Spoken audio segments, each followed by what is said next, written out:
Alright guys, well, welcome back to the party. I'm gonna try something a little bit different. I was just sitting here watching the drag queen episode of Tim Pool's The Culture War, and, it's a really good conversation, but I didn't have too much to say about it, so I wasn't gonna use it for a show, but I got triggered, and I was, taking clips and putting them in the, Discord, but I figured let me put them all together, and, let me know if you guys like it. Enjoy! Two moms.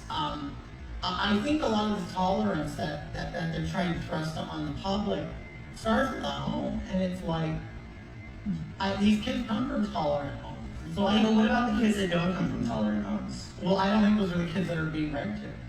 Yeah, exactly. And so, but that's the thing. There are queer children being raised in homes that are intolerant. I myself grew up in a home where my parents became much more tolerant when they realized that I was a queer person, and there was a... He just said the queer kids being brought up in queer homes aren't the ones going to be read to at the library. And the drag queen just goes right past. I realized that I was a queer person, and there was a lot of hesitation and objection at first. And that was based off of what they had learned growing up. And so we're perpetuating this culture of gay is weird, LGBTQIA is, oh, that's other, you don't know, don't engage in that, that's adult content, there's something wrong with that. Excuse me, y'all are the ones who are saying it's other, it's not the same, that we're cis. Get the fuck out of here, that we're othering you. Are very, adamantly portrayed in the media.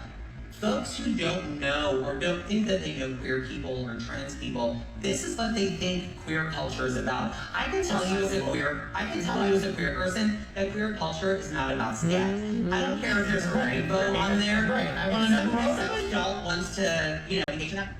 That's not what you want people to think it is, then stop defending it. Speaks for the whole cis-het community. So this is quite literally the perspective of the right on grooming. That you would argue in any way children should be able to access this is grooming. But is grooming, but having a book in a library, is that actually grooming? Is there a librarian there? Or, teachers and adults saying, hey, check out this book and read it and look at all of the imagery. And if there is, I will tell I specifically did a video where the kid was reading the book, and then he said that not only was the book displayed in the front of the library, but the librarian asked if he wanted the graphic novel version. Teachers and adults saying, hey, check out this book and read it and look at all of the imagery. And if there is, I will tell you right here that those are outliers. Those are outliers. And that's the big argument. That's the big thing that the right is. Okay, if they're outliers, then stop defending them. Stop defending them.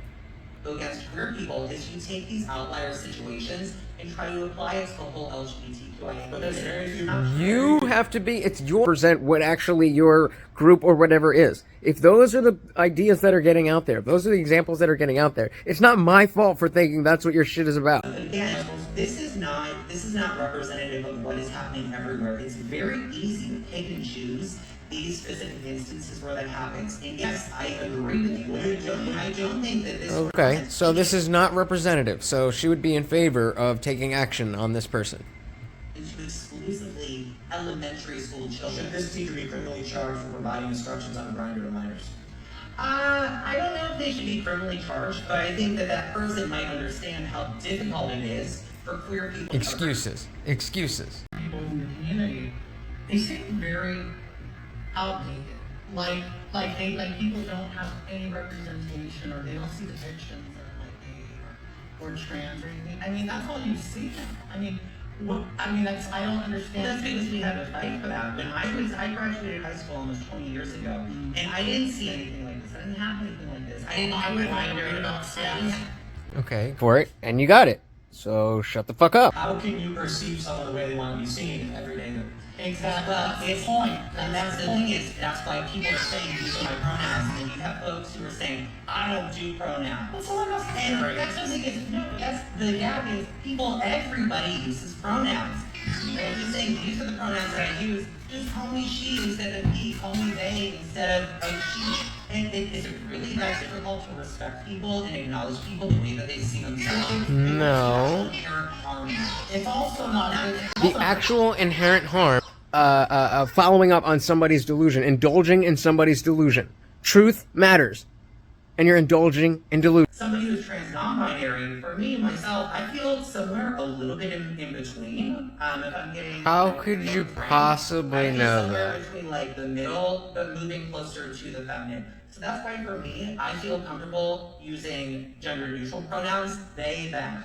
I don't like being referred to as he, him, because that doesn't encompass who I am. Yeah, I may have Particular what? Particular body parts? Well, that's exactly what he is referring to. Not your personality, your body part. See, these adults, we're sitting here having this complicated conversation, we're trying to figure it all out, and then it makes me wonder, well, when I was 5, 6, 7 years old, how did I include myself in this conversation? I mean, Exactly. Well, I don't think that there's 6 or 7-year-olds listening to this program. Maybe there are. I don't know if there are. Or even... Okay, but you want to be talking about this. And again, he just made a very salient point that this is a complicated thing. And as adults who deal with this all day, we're having trouble with this. Yet, you want to push this on 5-year-olds. In what I would describe as overtly illegal ways without any law enforcement. Well, I don't know what pride events you're being taken to. Los Angeles, Chicago. Well, yeah, but exactly. But also, just a few weeks ago, I mentioned that I was a drag queen story hour at Trans Pride, which was at the LGBT Center. It was an entirely family-friendly event. There was no pink there. There were no people walking around in just jock straps or less. And I agree. I don't think kids should be exposed to that. But I don't think that those kinds of events should be banned resultingly. I think in that instance, parents should say, I don't want to bring my kid to this event because I know that's going to occur. You can't say that, oh no, it's kid-friendly when it's not, and try to make that distinction at the same time. And again, that's where I'm saying, parents, do not bring your kids to these events if there's going to be kink and pride. I don't think we should outline kink and pride. It's in public.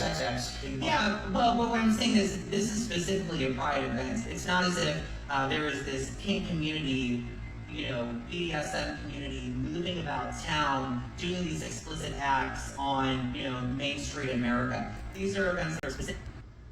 Actually, it is.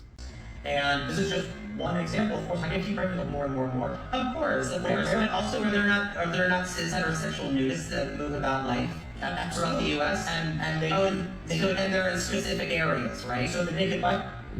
Yeah. We're not celebrating that, and we wouldn't be in favor of that. So that's a non sequitur. Who are these drag queens? Can you use the names? You don't.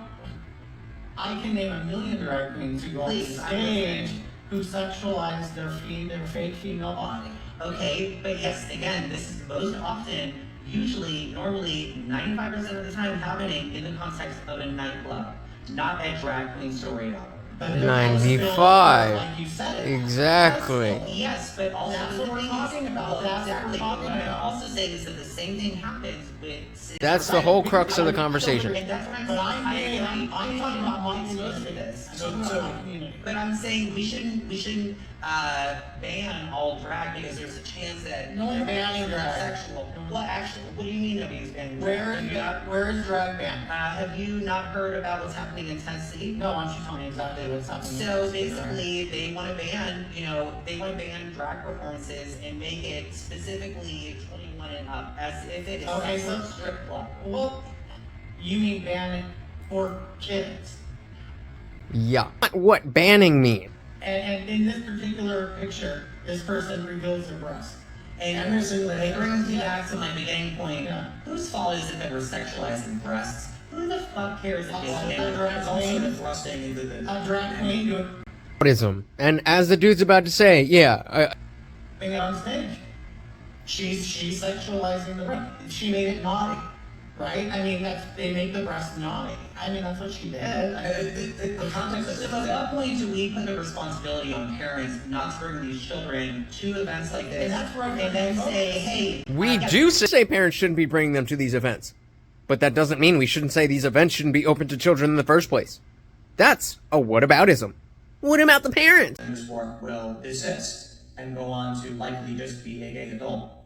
If the argument is that trans individuals... But then it also goes back to what's inherently wrong about being a transgender adult and high suicide rate. No. If you just said that... it's suicide in the context of not being acknowledged or seen as you are. The thing is, we're all... It doesn't matter why. if you're putting yourself in a group that has a higher self-deletion rate, then that's something you should not do.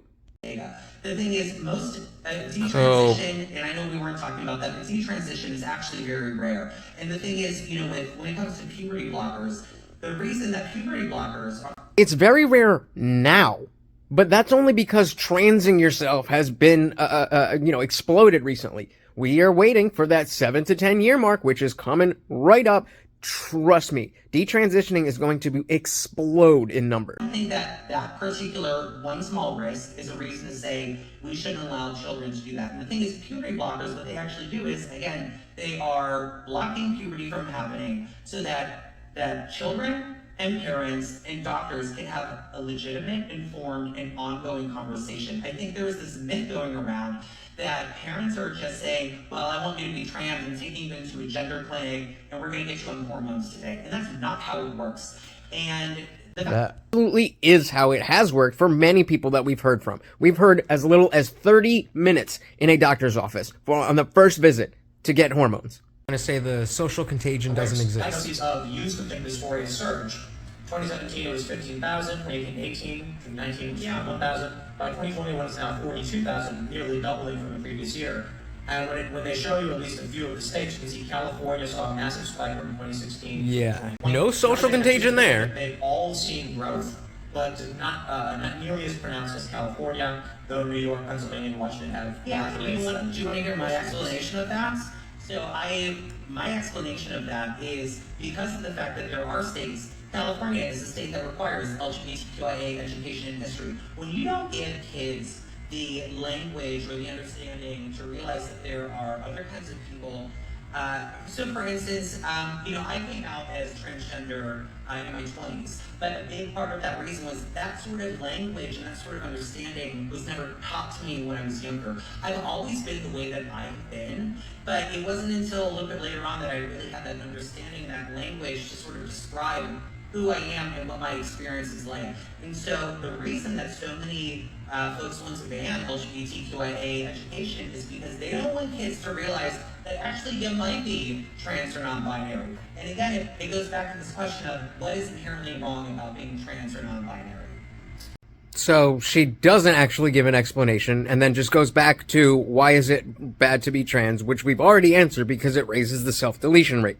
About being LGBTQIA. Is there though? Nurture children and let children figure out who they are on their own. And that's why this kind of education is important, because it shows that what you might be feeling might not be, there's nothing wrong with that. And the thing is, children are not being turned trans. You can't just make somebody be trans. I will tell you that as somebody who has grown up, I initially came out as gay, and I now identify as trans. I will tell you, I wanted nothing more in the world to be cis heterosexual growing up, because I saw the way that the world treats people like me. There's no reason that people want to... Not gonna acknowledge the change in how LGBT people are treated back then versus now? Come on, it's just the same old BS over and over and over again. People the tools and the knowledge in the community to know that, oh, you're wonderful just the way you are. That's actually that's a great thing. When I say just the way you... Which is why there's no reason to mutilate your body. You're actually fine just the way you are. People, the suggestion there is that there's something wrong with being LGBTQ. I think they're being shielded. I don't understand how people in 2023. When you say don't say gay laws, like I know that that's don't say gay. I know that bill actually banned straight conversations as well as gay. Yup. Teachers were barred from talking about any heterosexual relationship all the same. Yeah, but also I just recall growing up. Yeah, but makes a point that doesn't make sense, it gets pushed back on, and just moves right on by, glosses right over it. This is not a conversation. Was viewed through a cis heteronormative lens, whether or not it was sexually explicit. And in most cases it wasn't, and that's what we're saying is that you can introduce children to an LGBTQIA lens without being sexually explicit, and without saying you must be LGBTQIA. The fact of the matter is that... Hey, I'll accept that premise, but you didn't do that. You've already gone down the road of not doing that the right way. So if you want that to be the case, then you have to walk back all the BS that has been pushed down kids' throats. who is afraid to come out to their parents because they are thinking that they might be transgender. They're afraid to come out to their parents. There's a reason they're afraid to come out to their parents. They So how don't about believe. parents control what they're seeing, what they're hearing, if the parents are being...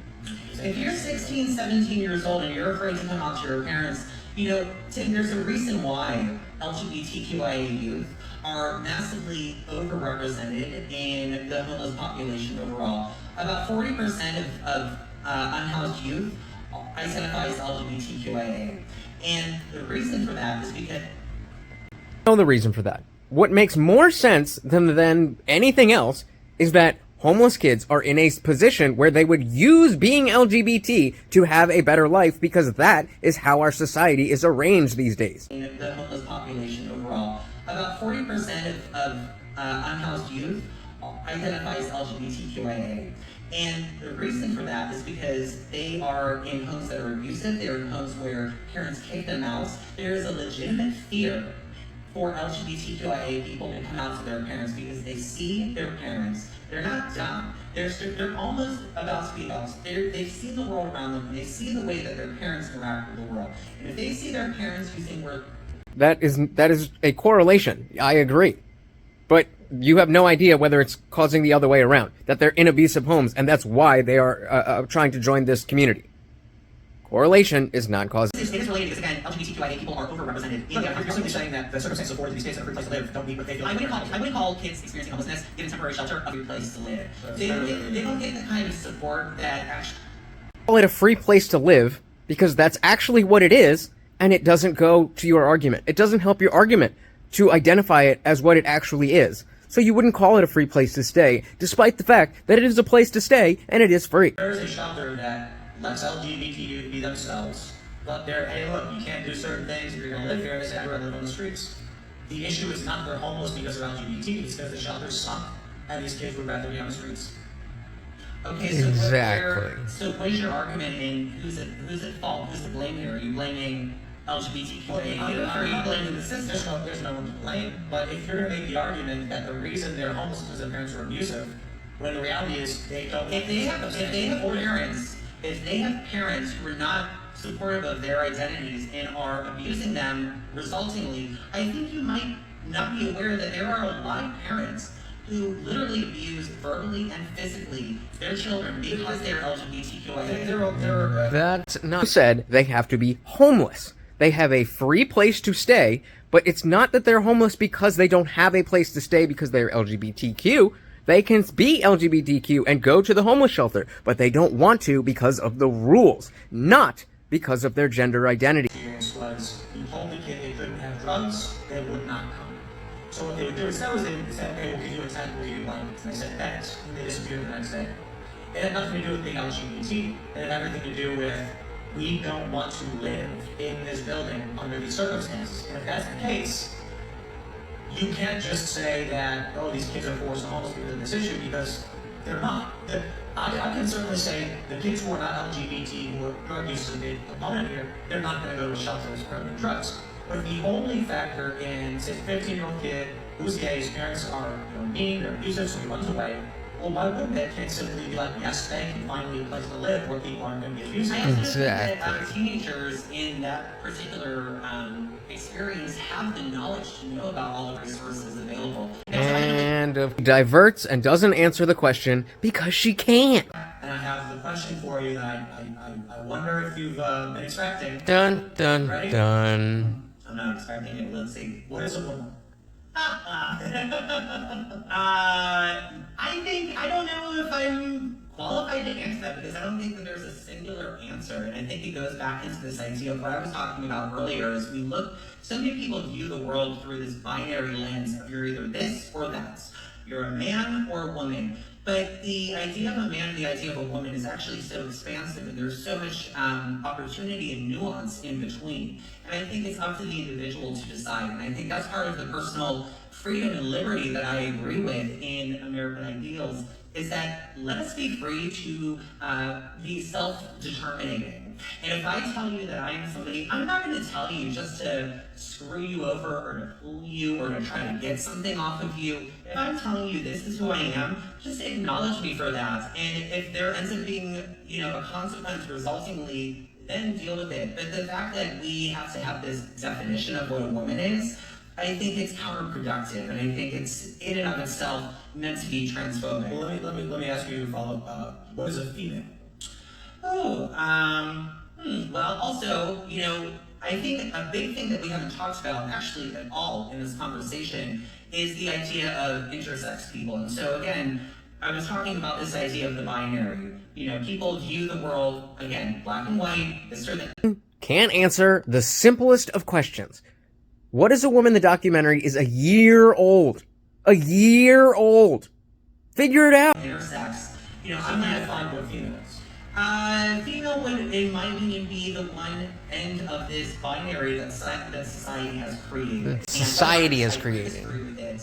It's sort of the circumstances of the society that we live in. So sex and gender, the argument is they're different. Sex is a clearly definable scientifically identical Yeah. thing. But you say society created it. Well, I think that gender and sex are different, absolutely. So female relating to the sexes, male and female. Yeah, I think that it's related to that, but again, the idea that it's just male and female, it completely takes away the autonomy of intersex people, there is a huge prevalence of intersex people who were born intersex. Exactly, does it take away the autonomy of intersex people to define what a female is? I think that it's related to that, but again, the idea that it's just male and female, it completely takes away the autonomy of intersex people, there is a huge prevalence of intersex people who were born intersex, and these are the people who should be male and female, right? So I'm not asking for based off of this idea of binary. I don't disagree with the existence of intersex people. But I think that's actually, if we're going to try and get to the core of what the social argument is, and the argument typically on the LGBT left side is that woman can be your experience, well then female has to be discernibly something we identify. Well, I think you can change your sex and your gender. The appropriate term. But you can't change your sex, you can't change your gender. I disagree with that. Had somebody in my chat 4 days ago telling me that I was crazy for saying that people believe you can change your sex, not just your gender. And here we have a government official saying exactly that. Apply when you have teams that are made up of cisgender and transgender people. And it applies in many different realms. It applies to the sport itself, developing a team, being a team member.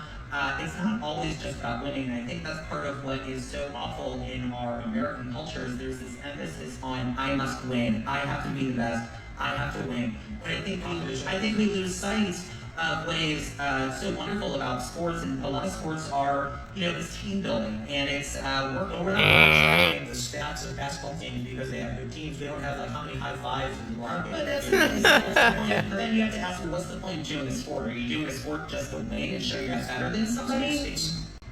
Yes. Just to win and show you're better than somebody? It's a competition between everybody to see who is ultimately the best. Well, I was in sports growing up, and one of the things that I actually got out of that was team building. It was never about I must win everything, and I think that's a really awful way to approach life. Is I must win everything. It's a very capitalist approach. It's a very, unfortunately, American-centric approach of I must win. I must be better. Yeah. So I'd rather turn out like me than turn out like you. Question. Throughout the show, you've used the phrase cis to refer to people. Mm-hmm. I'm curious how you justify using a term that is offensive to a group of people. I laugh at that because it didn't become, it's so manufactured that that's offensive to people. That's manufactured.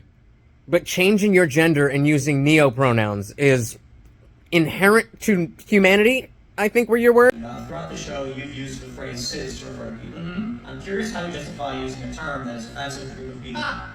I laugh at that because it didn't become, it's so manufactured that that's offensive to people. When people have been calling trans, What right do you have to tell people I will tell people that because as somebody who is transgender, the term tranny, which I use that term, and I apologize if anybody listening is offended by that, but as somebody who's transgender, that word has intentionally been used to denigrate and dehumanize transgender people. Like queer, But cis is not. Cis, no, it's not. It's actually a medical. So it's a medical Latin prefix that has been used for time. Yeah, and that's why I'm not offended by the term homosexual. In fact, people on are social media. for saying homosexual. If you call someone a homo on YouTube, you will be taken down and given a strike for hate speech. Okay, well, I disagree with that.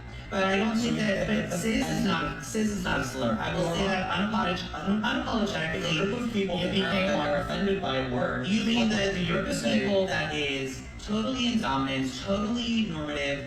What does that have to do with whether a group of people is offended by a word? It's because that group of people, many folks within that group, will use the opposite, trans, to describe people in a way that is offensive. But that's the thing, trans is not offensive. I don't consider trans to be offensive, and I'm a transgender person.